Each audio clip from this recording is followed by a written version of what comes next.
Important question. How do you answer a girl when she asks, "What are we?" when you're just trying to hit?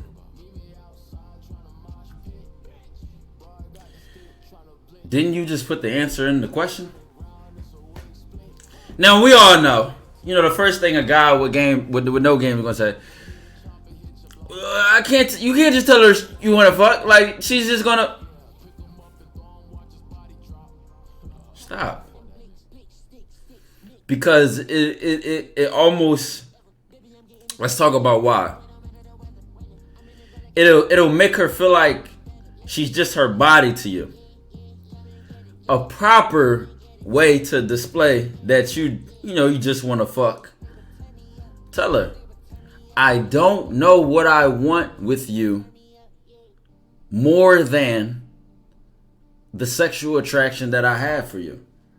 I don't know you well enough, nor do I want to be in a relationship right now. And she can say, I just made that up off the top of my head. She can say, 9 times out of 10, she's gonna respect that. Like, I don't give a fuck what she says. I'm keeping it a bean. Like, you know what I'm saying? I do not want to be in a relationship right now. I do not know you well enough to know that I want to be in a relationship with you. Like, it's a bunch of different things you can say. You know what I'm saying? At which point, most women that I've said that to have not been like, well, no pussy for you. It's like, in my experience, it doesn't work like that. 9 times out of 10, she might say, I agree. Unless y'all like 8 months down the line and, you've been misleading her. But if you haven't been misleading her, you shouldn't have any issues. Like, if y'all like a month, 2 months, 3 months, whatever in, and you're like, I don't know you well enough to want a relationship, she's going to hear what you're saying. She's going to be like, oh, I agree. We need to get to know each other better. But I'm still sexually attracted to you. You know what I'm saying? Shit's still a fact. You know what I'm saying? What's the best way to word saying that? This is what I'm telling you. This is what I'm saying. Listen. You do know. So let me tell you something. As I told y'all, I give y'all a lot of intelligent shit, but y'all will never know what it's called. And one of that is called rhetorical sensitivity. That's just knowing your crowd and being conscious of how you word your message and how you deliver it based on your crowd. For example, if I'm giving a speech or a presentation and there's a bunch of people in the army and war vets in the crowd, it would be a bad decision from a rhetorically sensitive standpoint. Are the ads running? Or did the ads run like 2 minutes ago? Did somebody lie about the ads? What's going on? Y'all know what happens when you lie about ads running, right? You get banned. You about to get banned. So the ads are not running. I Am Night Owl is about to get banned. Okay. I'm going to time you out because you've never been timed out or banned or anything. So you're going to get timed out. Okay. So I had that you made me just stop my train of thought just to be a fucking troll. Listen. But it would be a bad decision from a rhetorically sensitive standpoint, rhetoric, as in, shit like that, to get on that presentation or that speech and say something like, oh, I don't bow, or I don't, what do people do during the national anthem? They put their hands across, right?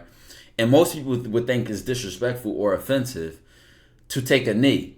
So that's not the kind of conversation I want to have. I want to orient my conversation in a way which makes them feel proud, which pays my respect, and which is conscious of like, okay, I'm speaking to Army veterans. I'm not speaking to 12-year-olds. I'm not speaking to 95-year-olds, or maybe they're 95-year-old vets. And I don't want to use a word like Riz because they're not going to know what Riz means. These are all rhetorically sensitive decisions. Now, when you ask me, right, what's the best way to word telling a woman that you just want to fuck? You got to realize there's a thin line between choosing your words or saying it in a respectful manner and simping. It's a thin line. Because guess what?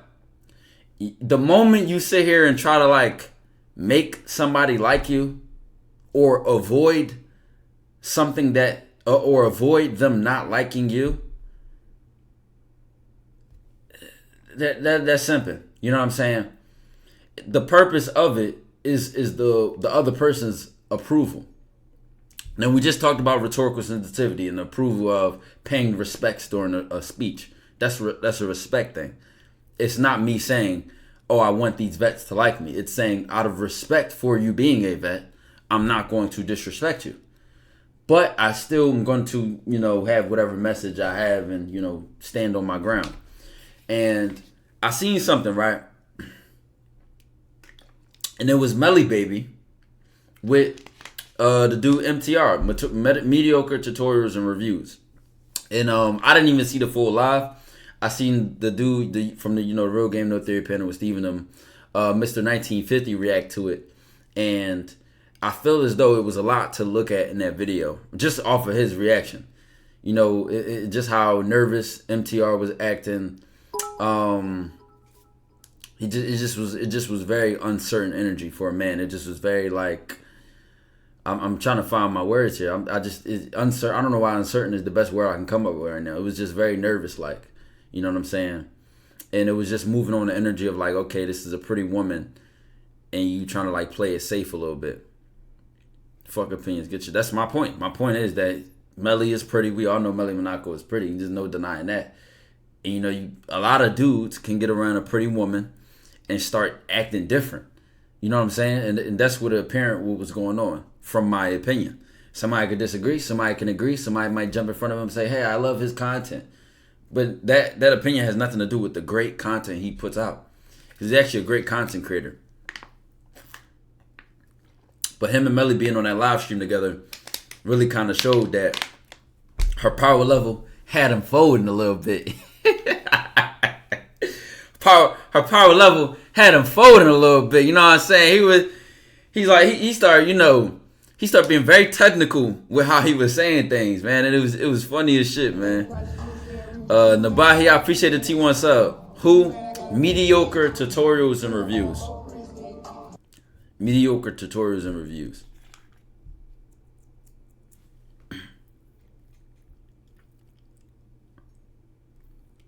But yeah, that was just the first question we addressed for the beginning of the stream. I just realized the music stopped playing. We can look at it if y'all want. You know what I'm saying? Because if I break it down, if I react to it, I can give some real game on it to the point where I'm like, it ain't even about dude. It ain't even about, Melly making them fold. I could really make some points in that John. That guy interviewed that porn star. I've seen him because we react to like some of the similar things. I appreciate you for the 2 months, my G. Philly got a lot of Muslims. Brother, we turned wallahi into a part of the English vocabulary. Like, that word is not a Muslim word in Philly. That word is like literally a translation of a word that we use. I mean, it's the same chat, but the same point I'm making though is like when we go on the Pineapple Show, you see how people get on there and try to prove themselves. They pander to the woman, and they start like playing this game of I want you to like me. I go on the Pineapple Show. I have a conversation. Saying let's talk. Let's see what's going on. Let's see if something going on up there in the noggin. And y'all see how I talk to Melly too. But that's because I don't give a fuck how bad a woman is. I don't give a fuck how much, even on my mind, I may say, I want you. It's literally simpish behavior to sit here and say, I'm going to modify my tongue, I'm going to modify my behavior as a man for this person's approval. It's the same thing as compromise. It's like, it's weak behavior. Wallahi is strong everywhere, not Philly. It's Arab and Mali.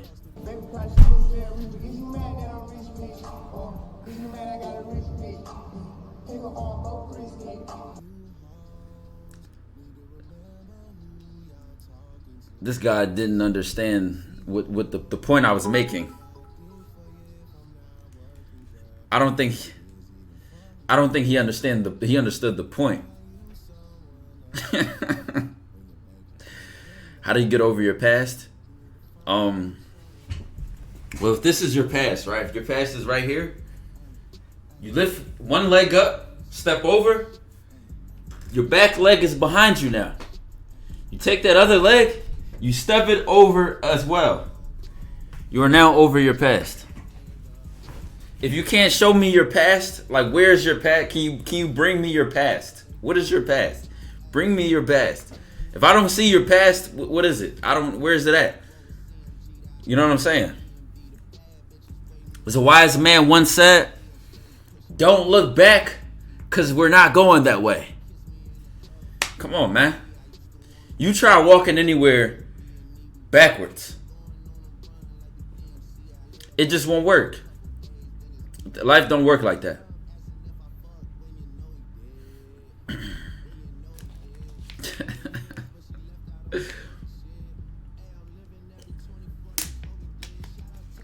Something I noticed about the way you explain things, you use a lot of examples. Cause in my mind, bro, my mind understands things like metaphorically. Like my mind thinks in like metaphors. So I'll be coming up with some outlandish ass metaphor, but that's just how I understand shit. Like I always have to compare something to something, cause like just so many things connect to me. Like I don't have any type of borders between what I know. Everything just connects to everything, and it's scrambled everywhere. So I just have to compare shit to other shit. Such an eloquent demonstration of how to get over your past. Yeah, y'all need to review that film. Actually, that was the best get over your past demonstration that y'all may ever see. Yo, chat. Hey, dude said, yo, hold on, I'm pausing the music. I gotta read this out loud. Hey, you funny as shit for typing this. He said, how to stop thinking about trying to lose the V, no loan. I don't know why that shit was so funny to me. I don't know why that was so funny to me.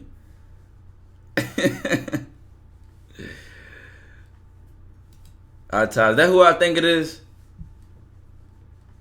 Is that who I think it is? Hope you're having a wonderful day. I appreciate that. I got a VIP on my chat. But no, chat, why would he type that message, though? He told me how to get over the V, no loan. Well, does it really bother you that you're a virgin, brother? Talk to me. Does it really bother you?